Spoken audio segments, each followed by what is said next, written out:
여러분 안녕하십니까? 팡팡 터지는 바이블 정기 예언서 시간입니다. 오늘은 이제 56번째 시간을 우리가 가지도록 그렇게 하겠습니다. 정기 예언서는 이제 뭐 많이 하고 있어요.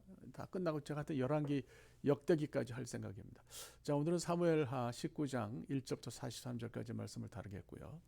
전체적으로 이제 지금 다윗과 압살롬이 전쟁을 하잖아요. 참 안타까운 전쟁이죠. 근데 이제 이 전쟁이 끝났어요. 18장에서 전쟁이 끝났고 18장에서 또 압살롬이 죽었습니다. 그래서 19장은 전쟁이 끝나면 뭐 하여튼 마무리도 하고 정리도 해야 되잖아요. 전쟁이 끝난 후에 그런 내용을 뒤처리라고 할까요? 뭐 그런 걸 다룬 그런 내용이다 이렇게 여러분들이 생각하시면 될 것 같습니다. 제일 먼저 이제 그 안타깝게 우리가 생각하는 것은 이거 뭐 엉뚱하게 사라졌네요. 그림이 사라져야 되는데 주제 씌우고요. 먼저 이제 19장에서 다루고 있는 것은 fatherhood라고 말씀을 드리면 좋겠어요. 다윗으로서는 참 쓰디쓴 그런 전쟁이었죠. 아들과 싸워야 하는 어떤 그런 아버지의 심정이 어땠을까요? 또 뭐 하여튼 다윗은 그 뭐랄까 압살롬이 가지고 있는 그런 재능을 굉장히 아까워했던 걸로 보입니다. 그러니까 굉장히 안타까운데 이런 것도 이제 막 슬퍼하고 그러니까 뭐 백성들이 참 난처했죠. 야, 이거 뭐 우리가 고생하면서 싸웠는데 이게 뭐 어떻게 이렇게 됐나? 뭐 이미 왕이 너무 슬퍼하니까 우리가 잘못한 거 아닌가? 그리고 다들 조용히 이제 그 있었는데 요압이 총대를 메고 들어가서 다윗에게 이야기를 하고 다윗의 어떤 개인적인 감정, 아버지로서 가지는 그런 개인적인 감정이 정리된 것으로 이렇게 생각하시면 될 것 같습니다. 두 번째 우리가 봐야 될 것은 그 사울과 다윗 때는 통일 왕국이었던 이스라엘이 이제 그 솔로몬을 넘어서서 솔로몬까지는 통일 왕국이죠. 솔로몬을 넘어서 솔로몬의 아들인 르호보암 때 남북으로 갈려요. 그래서 여러분들 이 지도에서 보시면 아시겠는데 지도를 보시면 이제 초록색은 북이스라엘이고 약간 붉은색은 이제 남유다인데요. 이게 하루아침에 갑자기 나눠지고 갈려진 건 아니죠. 그러니까 벌써 이미 그 이제 사울에게서 다윗으로 왕권이 넘어오면서 북이스라엘 사람들이 조금 뭐라 그럴까 약간 천대받는다 이런 느낌을 이제 가졌는데 그때는 그렇게 심하지 않았어요. 그때는 오히려 다윗이 잘 끌어안으려고 했으니까 솔로몬 때는 북왕국을 굉장히 차별했습니다.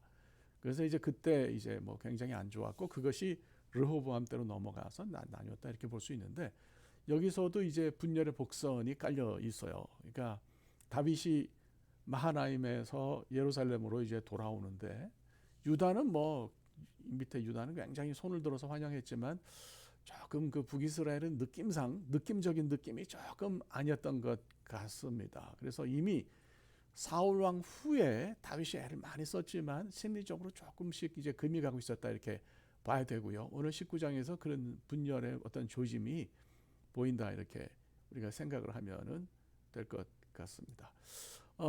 다윗은 굉장히 노력을 많이 했어요. 이 전쟁 후에 이 사람들의 마음을 얻어야 되겠다 이런 생각이 들어서 굉장히 노력하고 애를 많이 썼습니다. 이제 그 첫 번째가 이제 압살롬의 군대 장관이었던 아마사를 군대 장관으로 임명했어요. 이건 쉬운 일이 아니죠. 그러니까 요압이 이걸 좀 하여튼 안 좋게 생각했던 것 같습니다. 여기 보시면 사무엘하 20장에 가면은 이 아마사가 죽어요.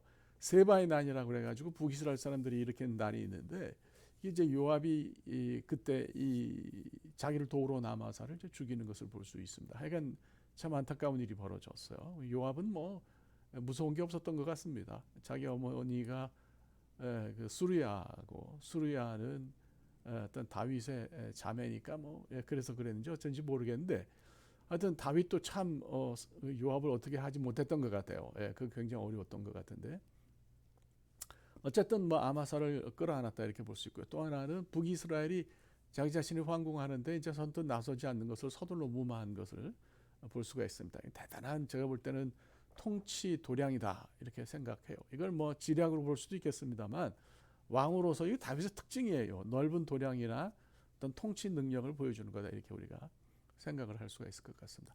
어쨌거나 뭐 이렇게 정리를 하면서 다윗이 예루살렘으로 돌아왔고 다시 왕으로 이제 즉위한 것을 우리가 19장에서 이제 볼 수가 있는 거죠.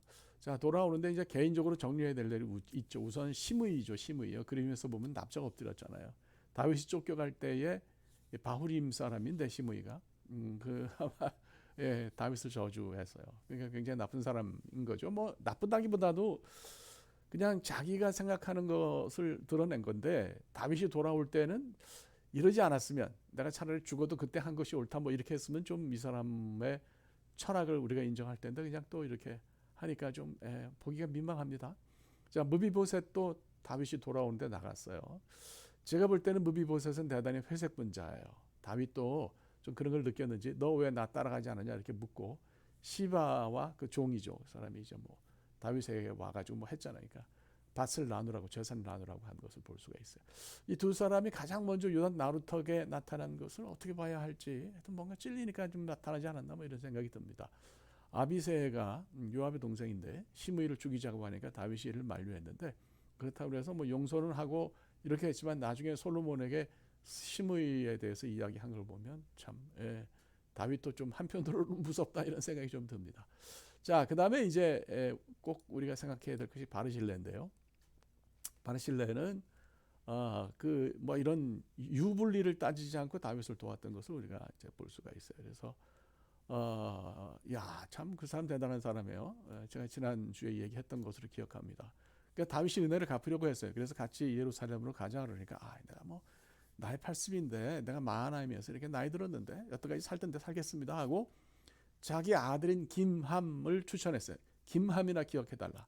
그러니까 다윗이 바르실레에게 은혜를 갚는 차원에서 김함과 함께 예루살렘으로 돌아왔어요. 그러니까 지방의 지도자가 중앙에 진출한 것으로 그렇게 이해하시면 되겠다 싶습니다.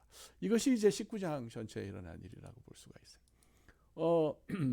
하여튼 여기서 좀 생각할 것이 있다면 첫 번째로 개인적인 것과 공적인 것을 섞는 것은 곤란하겠다 이런 생각이 들어요. 다윗이 아버지로서 가진 안타까움이나 이런 감정을 쏟아내서 전쟁에 이기느라고 고생을 많이 한 백성을 심정적으로 어렵게 했어요.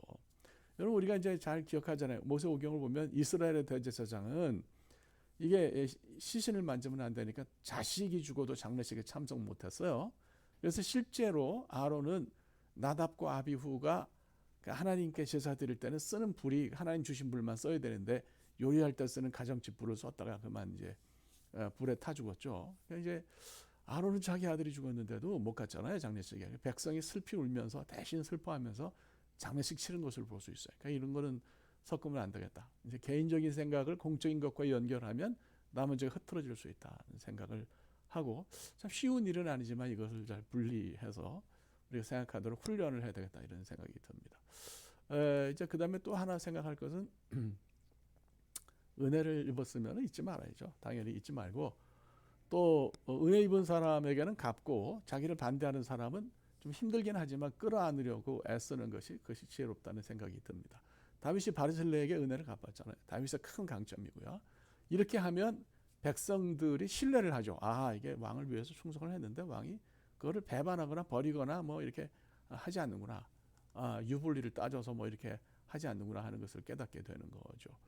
또 북쪽 지파 사람들이 그다지 마음을 열지 않아도 그들을 인정했고요. 말씀드린 것처럼 아마사는 앞사람이 군대 장관까지 했던 사람인데 군대 장관으로 삼았어요. 그러니까 큰 그림, 뭐 다윗이라고 아마사가 좋았겠습니까? 그러니까 이제 통합에 도움이 되는 일이어서 그렇게 했던 것을 볼 수가 있어요. 제가 묵상 가이드를 제 이제 그 페이스북 어카운트에 올리는데 그걸 올리다가 소막교회 김경진 목사 설교를 들었는데 굉장히 인상적이었어요. 그래서 제가 설교 전체를 제 개인 그 어카운트에 올려놨는데 김 목사님 설교 시간에 그런 얘기를 해요. 설교를 통해서 쉽지는 않지만 나누고 비판하면 뭐가 달라지거나 교정되지 않는다. 오히려 끌어안고 인정해주면 거기서 변화의 실마리가 생긴다. 뭐 이런 얘기를 엘리에게서 어떻게 그런 메시지가 나오는지 모르겠는데 참 대단히 흥미롭게 또 은혜 받으면서 잘 들었습니다. 그래서 이렇게 쉬운 일은 아니죠. 이렇게 우리가 애써야 되겠다 이렇게 생각합니다. 네, 오늘은 뭐 여기까지 하면 되겠죠? 여기까지 하도록 하겠습니다. 다음 주에 또 뵙도록 하겠습니다. 대단히 감사합니다. 고맙습니다.